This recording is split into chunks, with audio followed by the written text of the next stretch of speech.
agree with previous speakers, Minister. We are living in a diverse society, but my issue is, and it's similar to all schools, we're now living in a government, or living with people, and we're going to schools and we're telling them we're cutting down on class sizes, and yet, Minister, I have a school that's going to lose a teacher.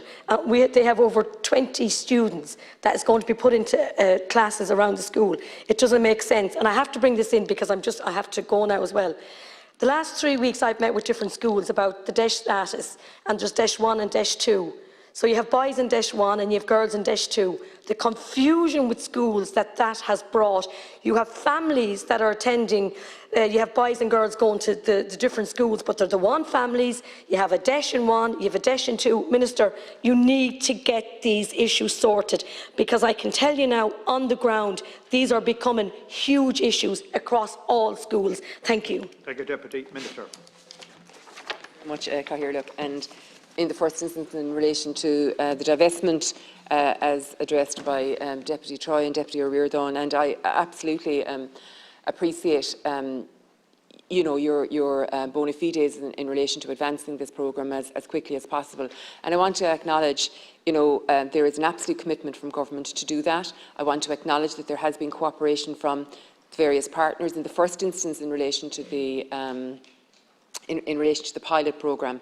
And I think somewhere along the mix it gets lost that of the 53 new primary schools, 52 of them are multi-denominational, and of the new post-primary, 44 of the new 50 are actually multi-denominational. But putting that to one side, in terms of, and I hear your frustration, Deputy, now, and I know we've discussed it previously, and likewise Deputy Troy, there is to come from this a pilot scheme significant learning.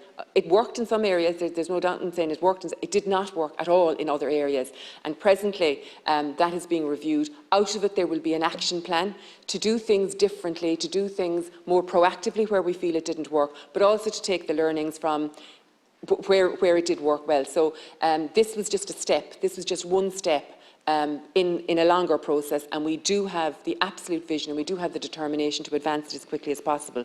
Specifically in relation to DEIS and how DEIS wound its way into this topic, congratulations, Deputy, on doing that.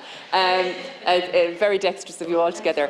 But I do want to say, just in relation to DEIS, the DEIS programme is a hugely important one. It speaks to education disadvantage. We've had the single greatest number of schools now taken into the DEIS programme. There was a very clear and transparent process where schools didn't meet the criteria. There was an appeals process, significant resources, and I acknowledge there will be children attending schools that are not DEIS schools and that they are also at risk of education disadvantage. So we have universal targets around things, as I've said, like the free books that I mentioned earlier, like the piloting of the, which I believe, Deputy, your own area is included as one of the pilots in terms of counselling services at primary school. So we need to look at not just targeted but also at universal measures. Thanks, Cathaoirleach.